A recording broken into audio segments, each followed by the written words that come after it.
Meu nome é Rogério de Campos, eu sou diretor editorial da Veneta. Então, como leitor foi a mesma coisa que eu acho que todo mundo assim no Brasil. A gente teve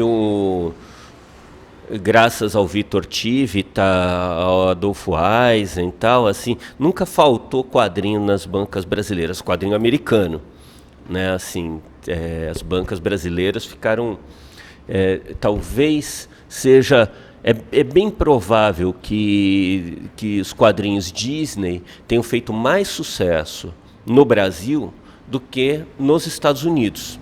Pelo menos a partir de determinado momento, isso é fato. Assim, o sucesso da Abril nos quadrinhos é surpreendente, assim, né? Abril foi montado em torno do Pato Donald, e o Vitor Tivita fez um trabalho aqui que, sabe, invejável, né, nesse sentido. Então, assim, foi lendo Disney e foi lendo Mônica, depois Maurício de Souza, né? A Abril replicou o formato Disney com Maurício de Souza, e foi isto, assim, sabe? Tinha o negócio de super-heróis, por exemplo, foi uma coisa que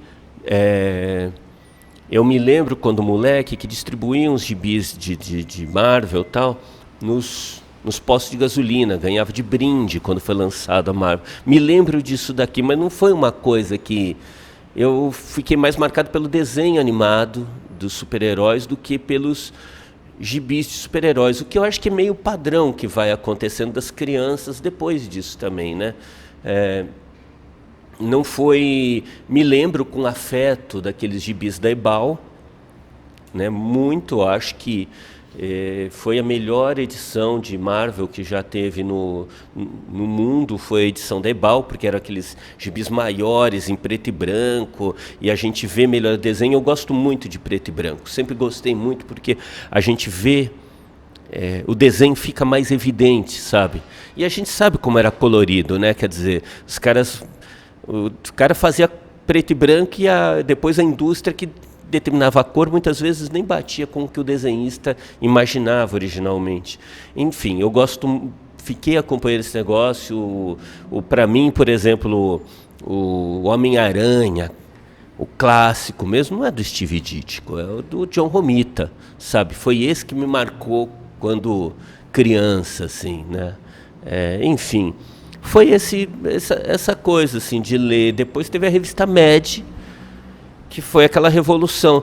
A Mad fez um pouco, acho que o papel que ela tinha feito nos anos 50, na minha cabeça aconteceu né, assim, com aquela Mad, que já não era mais aquela Mad do Kurtzman,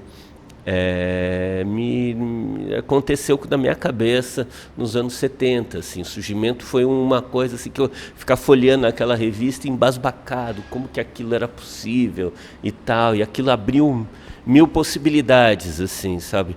Enfim, eu queria ser desenhista de história em quadrinhos, era isto, assim, eu fazia o que a gente chamaria hoje de fanzine, eu fazia movimento estudantil, né? Assim, fazia as revistas do movimento estudantil, eu era o desenhista da turma, sabe? Passei muitos anos como todo mundo imaginando que eu fosse ser o desenhista em quadrinhos, sabe? Porque eu era o cara que desenhava na turma. E aí aconteceu que comecei a fazer tal, e as pessoas ficavam falando que eu tinha que fazer um personagem, levar, mas não tinha onde fazer personagem, onde publicar e tal. E eu, de fato, assim, eu era o desenhista da turma, não significava que eu era um grande desenhista, significava que minha turma não tinha outros desenhistas tão bons, eu não era um desenhista tão bom assim. E aí... em determinado momento, ali nos anos 80, os amigos começaram a falar, não, vamos fazer com os meus quadrinhos e mais algumas coisas, montar uma revista. Tinham amigos mais ambiciosos do que eu, que acreditavam mais em mim do que eu mesmo, assim. E eu estava certo. E aí aquilo começou a andar, e de fazer uma revista profissional. E aí eu lia muito naquele momento, muito quadrinho europeu, principalmente quadrinho italiano, tal, mas quadrinho francês e de vanguarda, não mais aquele quadrinho de ficção científica, psicodélico, hippie, dos anos 70, já tinha passado, já tinha perdido o interesse. Mebis, aquela coisa do Iê, não era uma coisa que me entediava um pouco como rock progressivo, sabe? Era punk e achava aquilo lá um bando de, sabe, Yes, equivalente a, sei lá, Gênesis, tal. Eu achava aquilo lá muito chato. E estava em outra, e aí isso eu encontrei na Frigidaire, nas revistas, sei lá, Zulu, francesa, tal, não sei o quê. E aí começou uma ideia de publicar aquele material, juntar uma revista para publicar aquele material. A princípio a ideia era fazer um fanzine, então pirata mesmo, tal, não sei o quê. Em determinado momento, o Celso Singo, que foi um cara muito chave nesse negócio, que era um cara que foi fazer uma tirazinha para a Folha de São Paulo, de quadrinhos e tal. O Celso Singo era o motor daquilo lá, de falar, não, vamos fazer.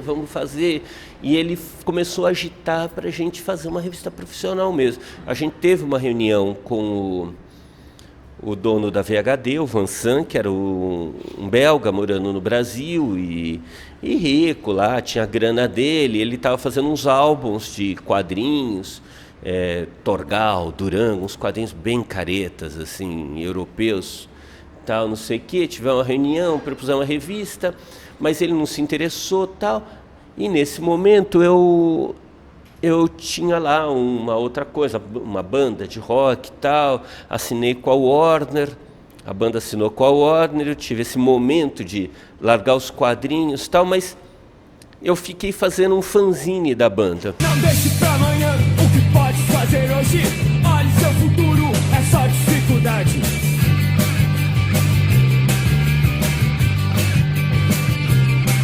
Esperanças são inúteis, acertar na loteria. Seus planos são furados, terminar a faculdade. Morra, sai mais barato, vai morra. Sai mais barato, morra. Sai mais barato, morra. Sai mais barato. E aí, esse fanzine da banda, desse fanzine saíram algumas coisas que inclusive entraram no Animal, que aí veio o Animal.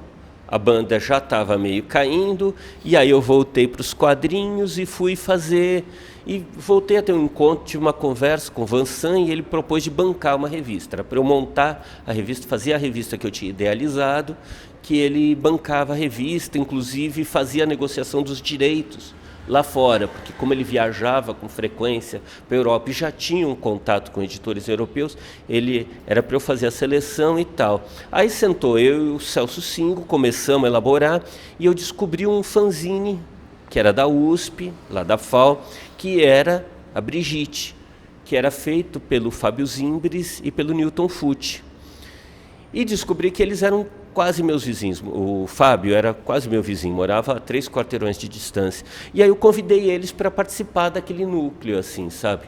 De elaborar a revista, que foi a revista Animal e tal, assim. Então,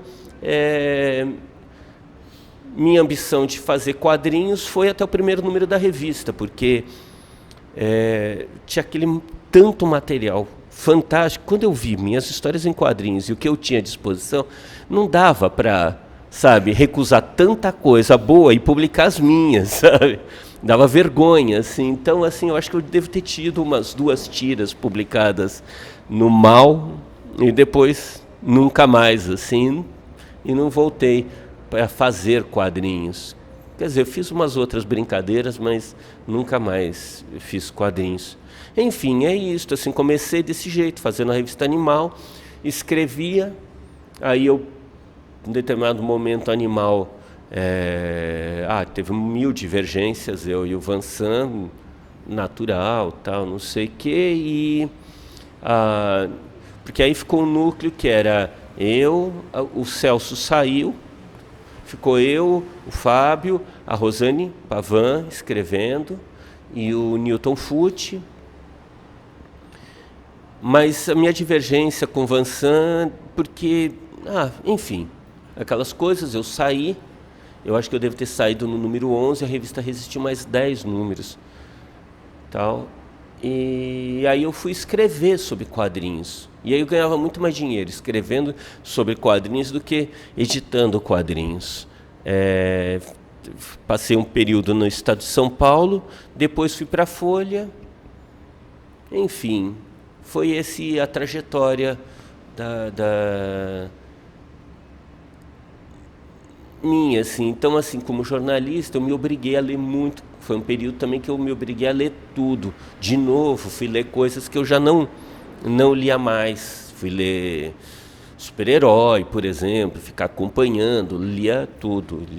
Durante alguns anos, eu acho que eu lia quase tudo que era lançado e lia muito gringo e tal, não sei o quê. Mas eu sempre fui ligado a essa coisa do quadrinho autoral. Tem uma influência muito grande para mim aquele momento do final dos anos 70, início dos anos 80, daquele mix de quadrinhos, resistência política e o pop, aquela ideia de liberdade e tal, anticensura, jornais como Versus, né, o Pasquim mesmo, tal, aquilo lá me marcou muito e sinto que foi uma coisa que me afetou muito e até hoje, assim, sabe, aquele projeto, talvez por isso que eu esteja tão agora nesse momento, que depois do golpe e tal, que a gente volta para uma situação que a gente não sabe se é uma ditadura ou não, né? Assim, esperamos os sábios definirem se classifica isso como ditadura ou não, volta aquilo lá de novo com muita força, tal, e aí eu acho que eu estou preparado nesse sentido, porque eu prestei muita atenção naquele momento, sabe? Então, porque depois disto eu fui sair da Folha, trabalhei um tempo numa editora chamada Diller, que fez uma revista chamada Mil Perigos, que publicou o Mutarelli, né? Enfim, fiz isso, voltei para a Folha, fiquei lá e fui. O André Forastieri me convidou para ir para Bis, para 7, a Azul, a editora Azul, que fazia Bis, 7 e tal, fazer uma revista sobre cultura pop, que era a terror e ficção. Eu fui para lá e daquilo lá foi desenvolvendo e aí chegou no momento do André queria fazer outras coisas, queria sair, queria ter sua própria empresa, até mais do que eu, sabe? Nunca tive essa ambição de ser um grande empresário, sabe? Não mesmo. Eu faço porque também ninguém ia me pagar para fazer o que eu faço, sabe? Eu tive que arrumar meu emprego, mas não é uma coisa que me entusiasma. O André tinha esse pique, sabe? De vamos fazer e tal. E aí montamos a editora, teve a Revista General, depois teve a Herói e tal. Mas eu tinha aquela coisa, a gente estava ganhando muito dinheiro, tal, foi crescendo, a editora tal, mas eu sempre quis fazer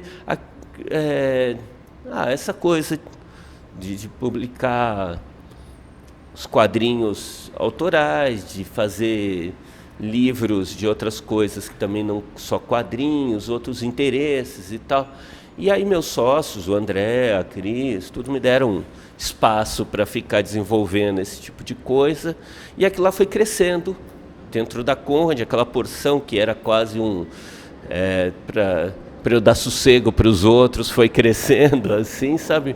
E chegou numa hora que marcou muito a editora, né? A editora ficou, essa porção relativamente, puxa vida, talvez tenha sido que marcou de uma maneira mais persistente, né? Tem o negócio do Herói e tal, mas essa porção dos livros e quadrinhos acabou caracterizando mais a história da editora. Tem um monte de coisas, assim, sabe? Ter publicado o primeiro livro do Quintanilha, tal, assim.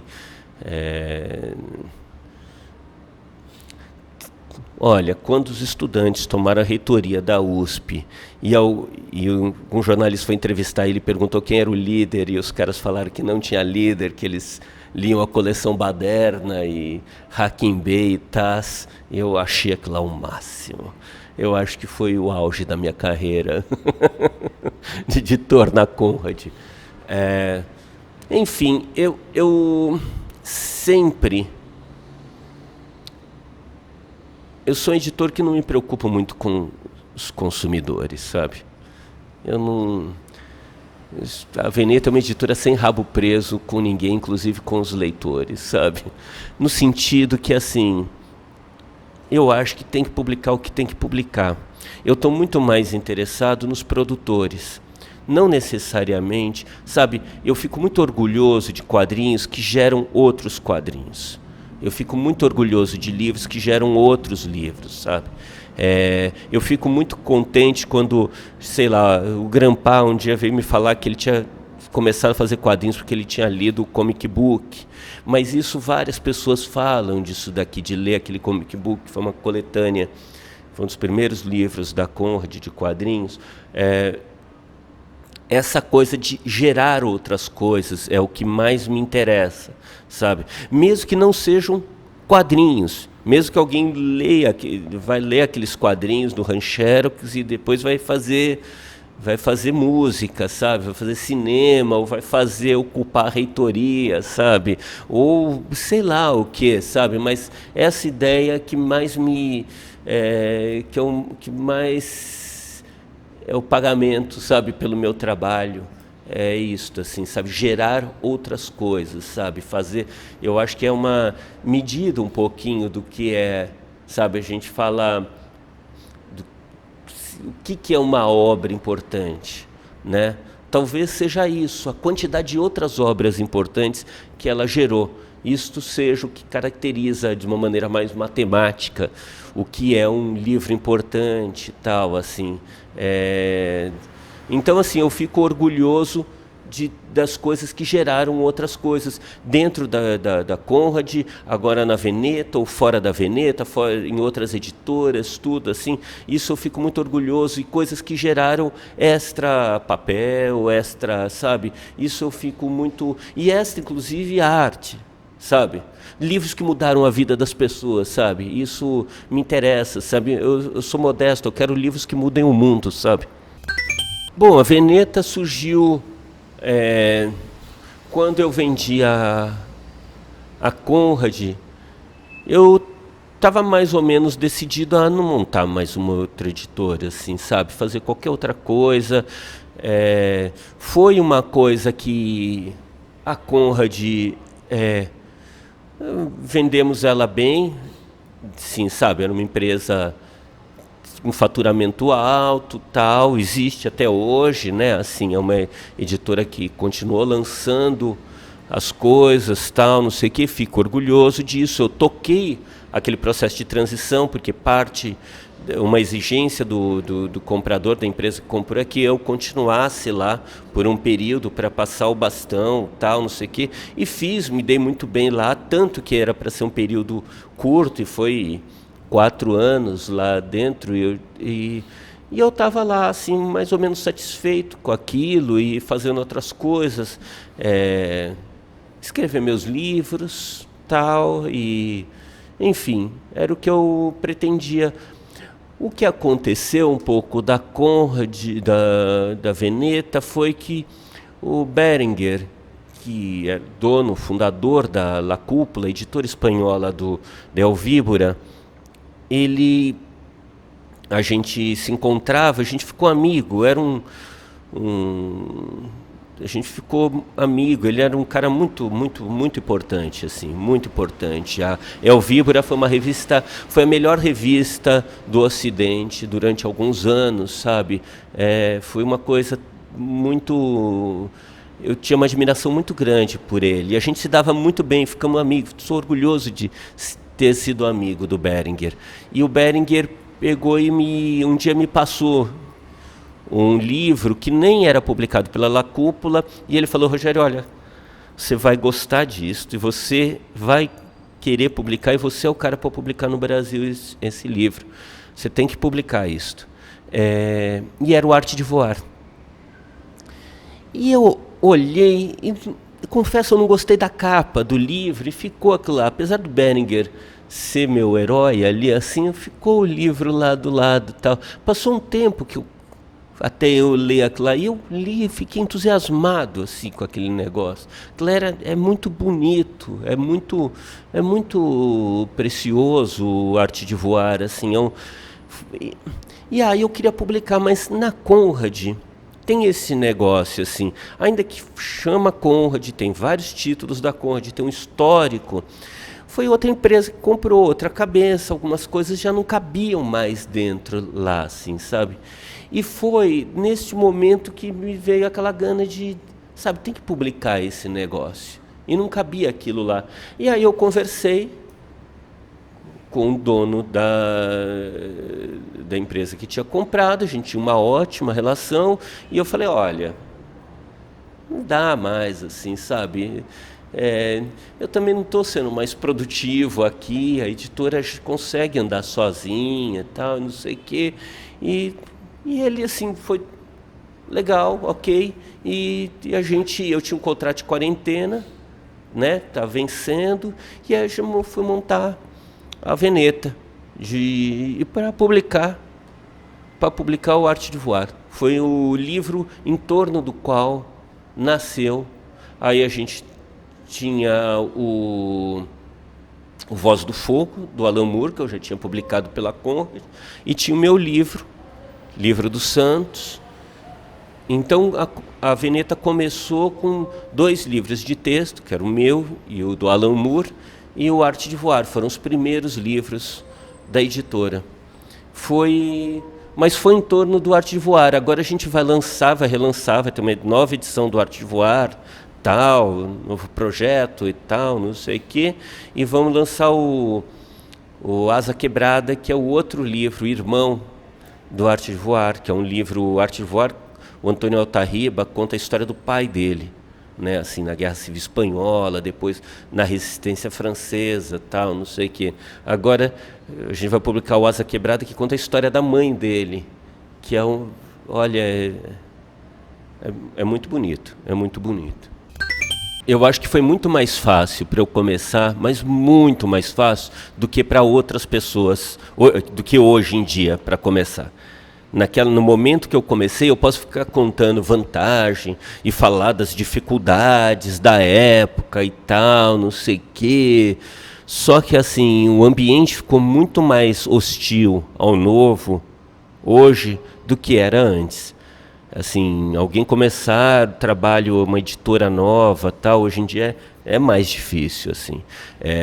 Quando a gente começou a Conrad, era uma coisa que estava faltando dinheiro, precisava, aí fazia alguma picaretagem, uma revista de algum cantor de sertanejo que tinha morrido, alguma revista de futebol, ou uma revista do Pink Floyd, alguma coisa assim, e aquilo pagava as contas, sabe?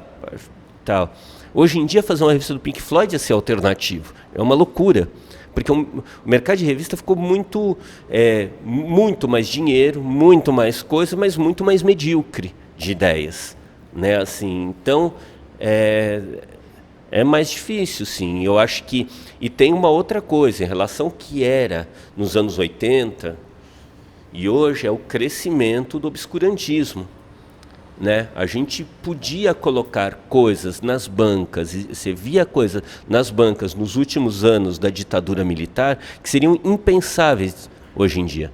Não teria como publicar. Ou seja, com a ditadura militar, em vários aspectos, tinham mais liberdades do que agora com esse novo, depois do golpe do Temer, tal, assim, a coisa, principalmente depois, mas já antes, existe um crescimento do obscurantismo que era impensável. Tem coisas publicadas na Animal que não teriam como ser publicadas hoje. Tem várias coisas assim, sabe? E era uma revista que estava nas bancas. É significativo, a gente fez uma coletânea há pouco tempo, aí, pela Veneta, de quadrinhos publicados pela Grafipar, né? Chama Afrodite, é uns quadrinhos escritos pela Alice Ruiz e pelo Paulo Leminski, desenhado pelo Colim, pelo Cláudio Seto, né? Assim, o Mozart Couto, e o Shimamoto, tal, assim. Enfim, aqueles quadrinhos iam para as bancas, no final dos anos 70, iam para as bancas do Brasil inteiro. Era tal, assim, sabe? A gente lançou o livro e a gente teve problemas de distribuidoras não aceitarem distribuir aquilo lá. Sabe, não é nada demais. Não é nada demais, assim. Não é um pornô, nem... Sabe, não é... Mas a gente teve dificuldade para distribuir, sabe? Assim, é uma coisa que assim, eu fico muito chocado e nesse sentido até repenso. Assim, eu nos anos 80 achava que determinadas questões, sabe, por exemplo, o direito de mulheres, direitos gays, não é que fosse uma coisa secundária, mas eu achava assim, sabe, eu era muito abestalhado e achava que, puxa, também era muito barulho, porque afinal era uma coisa que automaticamente ia deixar, sabe, casamento gay ia ser liberado, é óbvio, sabe? Direito ao aborto era uma coisa que ia ser liberada, ia ser garantida.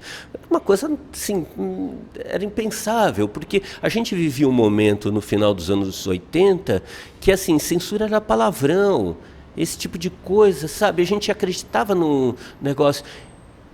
E é claro, eu já era um imbecil, vejo hoje em dia, porque... Sabe, as pessoas estavam sendo mortas por serem homossexuais, sabe, por aquilo, sabe, a violência contra a mulher é uma barbaridade.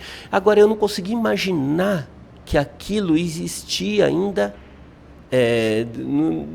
em 2017, sabe, é um recorde de morte, sabe, de pessoas, de homossexuais, sabe, na história do Brasil, assim, é uma coisa, assim, sabe, tão absurda. Eu acho que tem a ver com tudo isso, sabe, de mediocrização, de obscurantismo, sabe, a gente é muito recuo, sabe, é muito recuo. Essa coisa própria dos super-heróis, assim, é uma coisa que me deixa um pouco embasbacado. Em algum momento dos anos 80, parecia que aquilo ia acabar, sabe. Não é só eu, o Javier Coma, que é um crítico muito importante de quadrinhos, talvez um dos principais críticos de cultura pop, um dos principais historiadores de cultura pop americana, assim, ele escreve um livro no início dos anos 80 falando o ocaso de los heróis. E ele sustenta que ele dá como fato consumado que era a ascensão dos autores nos quadrinhos e a decadência ia acabar. Aquele negócio dos personagens, dos quadrinhos girarem em torno de personagens, aquilo ia acabar, porque o momento era a ascensão dos heróis. E ele, na verdade, dos autores, a ascensão dos autores, e em detrimento dos heróis, dos personagens e tal. E ele não fala aquilo lá como uma coisa futura, ele fala daquilo como uma coisa em andamento, sabe? E ele não é um anti-americano, pelo contrário, é um cara muito ligado à cultura americana e tal. Então, assim, a gente vivia aquilo lá, é uma coisa que, assim, deixa perplexo quando você entra numa livraria. Ontem eu entrei numa livraria, numa Saraiva, e, cara, assim, a porção não quadrinho industrial era uma porção muito pequena dentro da livraria, o resto era quadrinho industrial, quadrinho de super-heróis, sabe? Assim, é uma coisa que... Alguma coisa, assim, que eu ainda não consigo atinar, assim, ainda não eu tenho pensado, fiz um livro, um pequeno livro agora, que vai sair pela Ugra, que eu comento um pouco desse assunto e tal, mas é uma coisa que, assim, me deixa perplexo. Então, assim, em relação ao momento que eu comecei, era um momento de muito otimismo, sabe? Ainda existia ditadura, tinha, sim, perigos, e podia ter existia uma tensão que aquilo lá pudesse voltar atrás e tal, mas a gente acreditava, sabe? Tinha... Né, assim, tinha o Planeta Diário, quando morre o Médici, ele dá a manchete lá, assim, Médici morre, mas passa bem, sabe? Isso era possível. Para mim, acabou a ditadura, definitivamente acabou. Aquilo foi um marco que a ditadura tinha acabado. Agora, cara, está um momento muito... E é um negócio do obscurantismo religioso e tal, mas o do obscurantismo do dinheiro, né? Porque as coisas têm que dar mais dinheiro, o padrão de rentabilidade que os produtos têm que ter é muito superior, né, assim, ao que existia nos anos 70. Se você compara nos anos 70, né, tinha aqueles caras que faziam aquelas revistas alternativas e tal, e era um bando de hippie, faziam as revistas fumando maconha, bebendo e tal, não sei o quê. De vez em quando a censura avançava naquilo, de vez em quando os caras eram presos, de vez em quando as edições eram recolhidas e destruídas e tal, não sei o quê. Imagina, hoje em dia, recolher uma edição de uma publicação seria morte. O cara não ia conseguir pagar aquilo lá, sabe? Seria falência imediata. E antes as pessoas iam se virando com aquilo, sabe? Existia um ambiente... Eu não estou falando que... Óbvio, eu não sou imbecil para falar que no tempo da ditadura era melhor. Não é isso que eu estou falando. Eu estou falando que, assim, o Estado hoje, a maneira como as coisas estão organizadas hoje, é muito mais hostil à liberdade de pensamento em alguns aspectos, do que a que a gente viveu nos anos 80, com a ditadura já desmoralizada e tal. Hoje em dia, você vê vários momentos assim, sabe? E várias pessoas do campo progressista também defendendo censura. Você vê várias pessoas do campo progressista atacando livros, atacando história em quadrinhos, tal, não sei o quê. É claro, esses ataques não são como os ataques da direita que sabe, que frequentemente descambam, inclusive, para agressão física. É muito diferente, mas existe um espírito do tempo, um espírito bem feinho, sabe? É um fantasma bem feio. A gente tem essa situação um pouco maluca. Existe, assim, um crescimento dos quadrinhos. Crescimento, assim, de fato, os quadrinhos foram para frente das livrarias, os quadrinhos são frequentemente os títulos mais vendidos, livros de quadrinhos. Antigamente era quando eu comecei a publicar quadrinhos para a livraria, naquele momento, puxa vida, teve que inventar o lugar dos quadrinhos dentro das livrarias. Não tinha ali, naquele momento não tinha. Foi ali que começou, tal, não sei o que, abrir espaço para isso. Hoje em dia não, tá lá, tal. Agora, quadrinhos, o termo falar quadrinho me parece um pouco ambíguo, porque existem duas coisas, que são os quadrinhos autorais e os quadrinhos industriais. São duas coisas muito diferentes.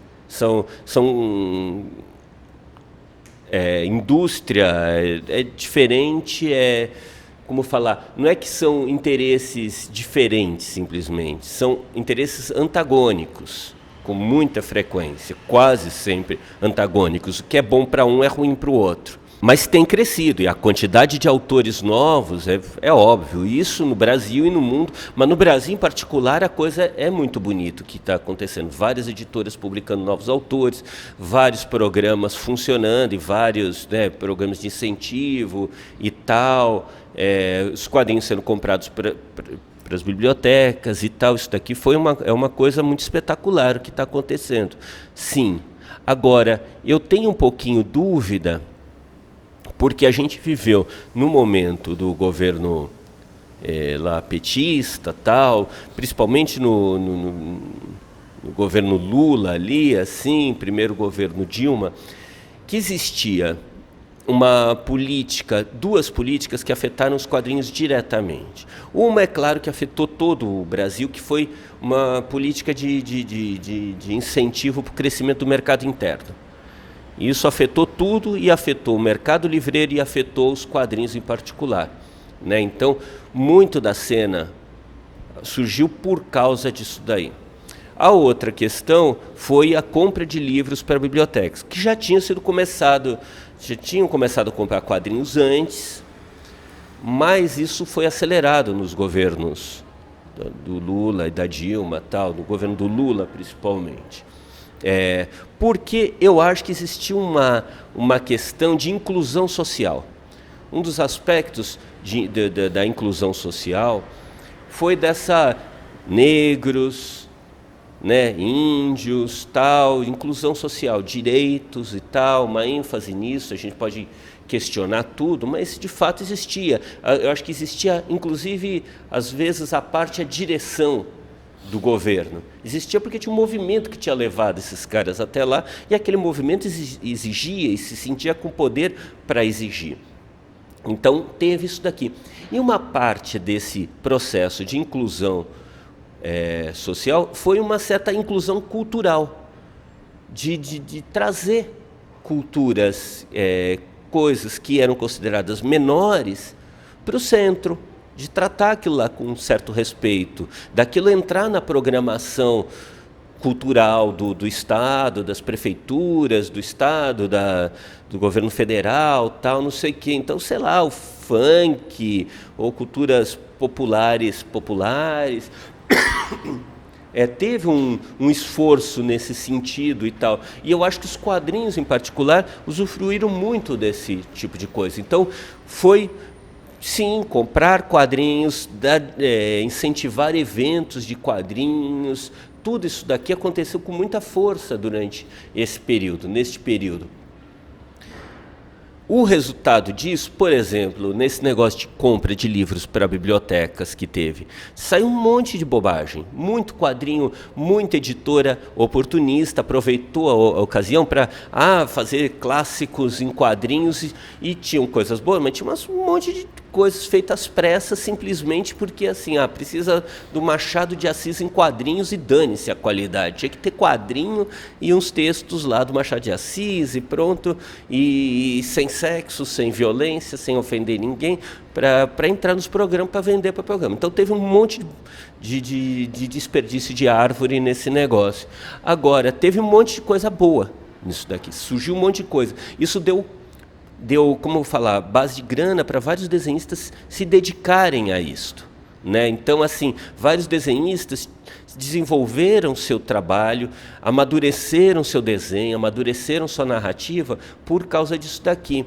Enquanto ele fazia aquele material, que era muito diferente de fazer quadrinho industrial, onde ele trabalha com personagens ladados, que ele não sei o que, não, ele tinha uma coisa mais... O desenhista tinha uma coisa mais autoral ali também, mesmo sendo adaptação, tal ali naquele negócio. E aquilo motivou as editoras a criarem departamentos de quadrinhos. As grandes editoras, de maneira geral, todas as editoras montaram seu departamento de quadrinhos, muito em função quase sempre em função desses programas de governo, né, para ter quadrinho para vender para o programa de governo. Enfim, isso foi uma coisa que moveu muito. Moveu o mercado inteiro específico de quadrinhos, moveu muito por causa desse papel do Estado. O papel do Estado incentivando o mercado interno, o papel do Estado incentivando e fazendo essas compras governamentais, esses programas de subsídio, esses programas de incentivo, e tudo isso daqui teve um efeito muito grande.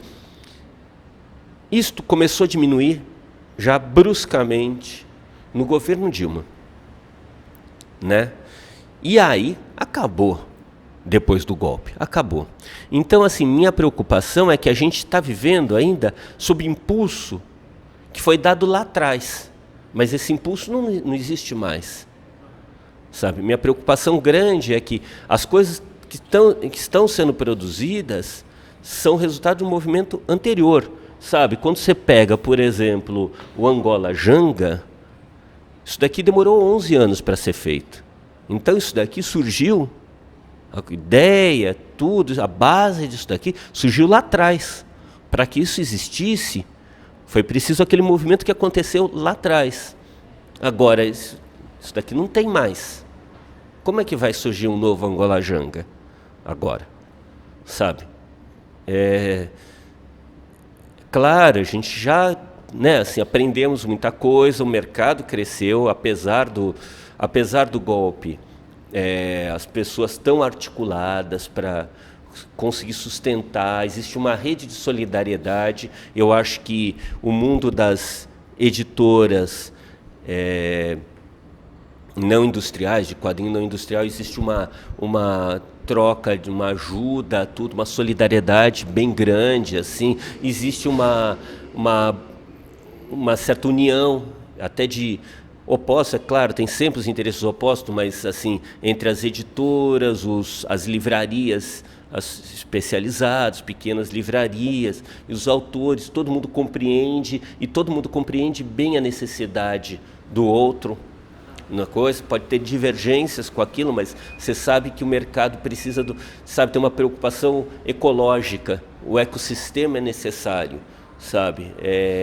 É necessário as livrarias são muito necessárias. Essas livrarias especializadas, elas são insubstituíveis, porque são elas que você sabe que estão com o destino ligado aos quadrinhos. Então elas vão batalhar, e elas batalham. Você pega assim o Amity Takitani da Ichiban, é uma das pessoas mais importantes desse mercado, assim, sabe? O Jorge da Comics, sabe? O trabalho da Amity de divulgação dos quadrinhos é impressionante. Então, assim, você sabe, ela é absolutamente necessária.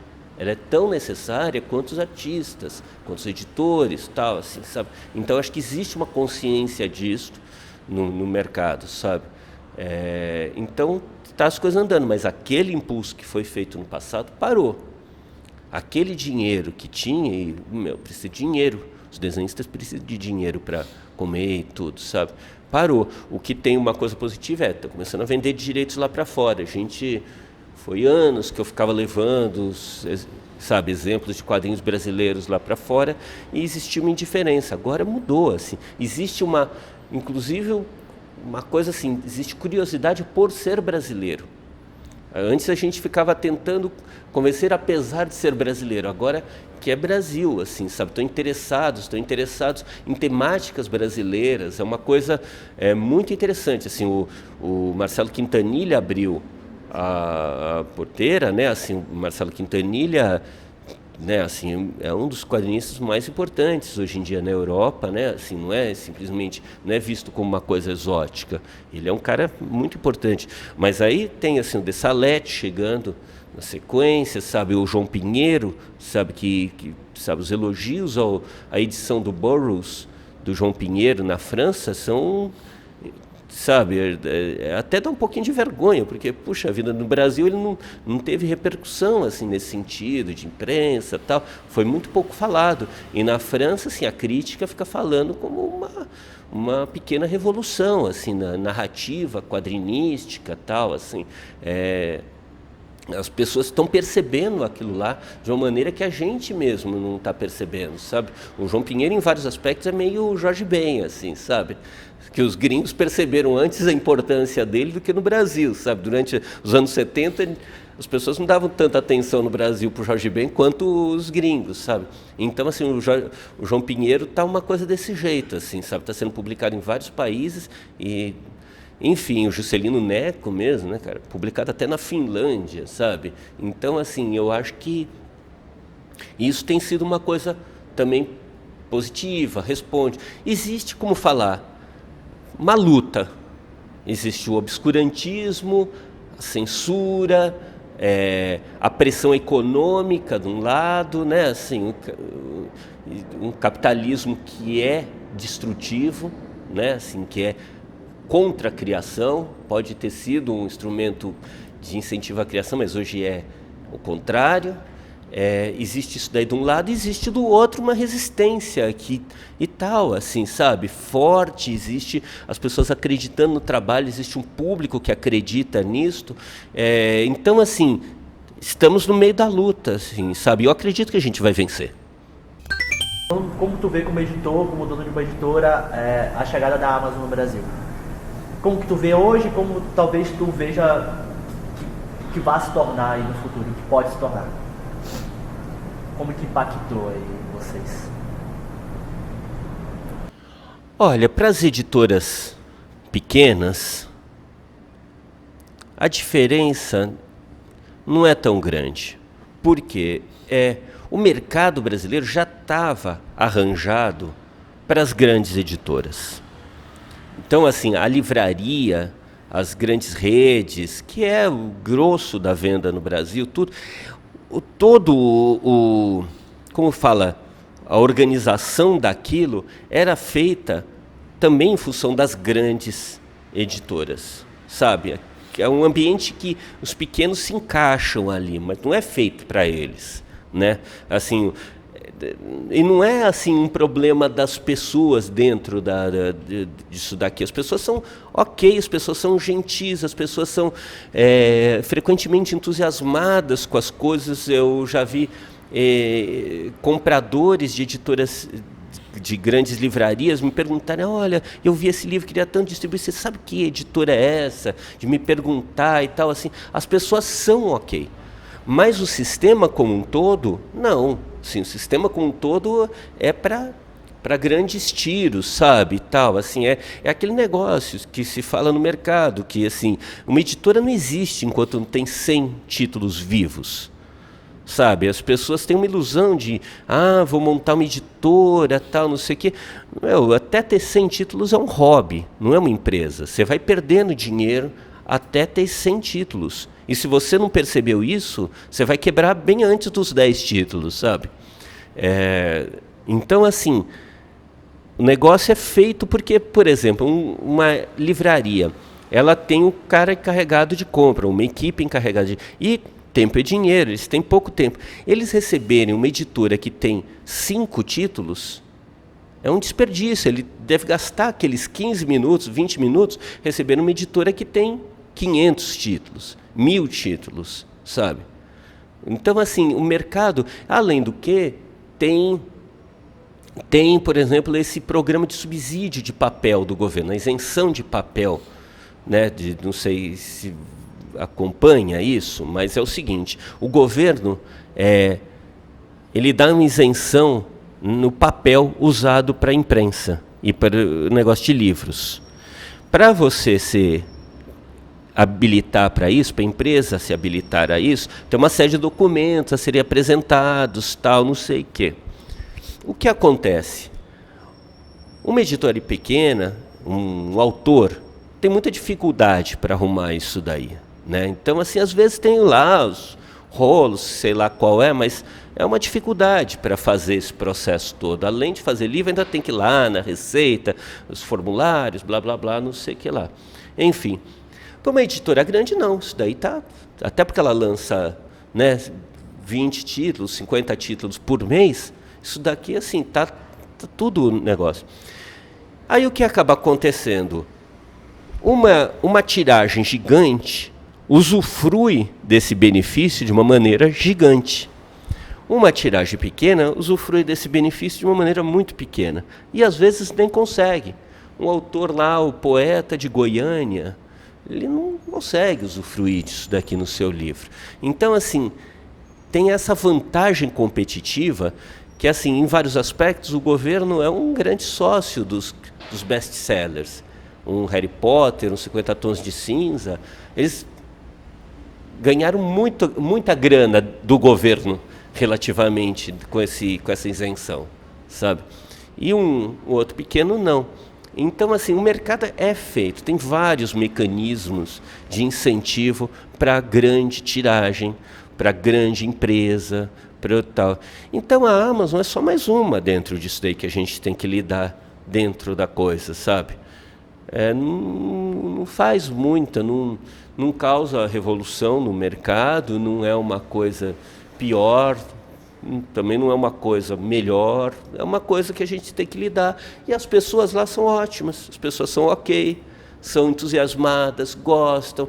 Também tem isso, não tem tem um negócio de ter todos os títulos, o que é uma coisa boa para a gente, porque frequentemente a gente tem que pedir, pelo amor de Deus, né? As editoras pequenas têm que pedir, pelo amor de Deus, para as livrarias aceitarem ter o livro lá dentro, né? E na Amazon, os caras mais ou menos e tal, assim. Então, assim, a gente tem uma ótima relação, a Veneta tem uma boa relação com eles, assim. Mas, assim, a gente até teve umas coisas de parcerias com eles especiais, mas a gente sempre preserva as comic shops, sabe? Porque é uma coisa que a gente sabe que o nosso destino está colado com as comic shops, sabe? A saúde delas, da saúde delas depende muito da saúde da gente, sabe? Por isso eu recomendo, frequentem, e não por uma questão também de salvem, preservem, tal, não sei o quê.